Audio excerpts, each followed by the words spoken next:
Asus EEE PC1000H je še eden v seriji mini prenosnikov, zasnovanih okrog platforme Intel Atom in njenega 1,6 GHz procesorja.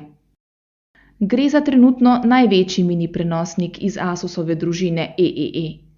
Njegov zaslon po diagonali meri 10 palcev, kar ob ločljivosti 1024x600 že omogoča tudi resnejše delo.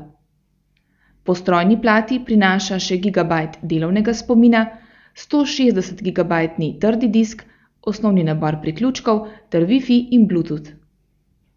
Dobršen del teže prenosnika predstavlja zmogljiva 6-celična baterija, ki omogoča do 7 ur avtonomije pri poganjanju operacijskega sistema Windows XP.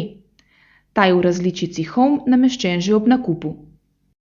Asus EEE PC1000H kaže, da tudi mini prenosniki odraščajo. Če je bil prvi EEE PC 701 s 7-palčnim zaslonom le pogojno uporaben, je novi 10-palčnež lahko zanimiva in varčna alternativa tudi za uporabo doma.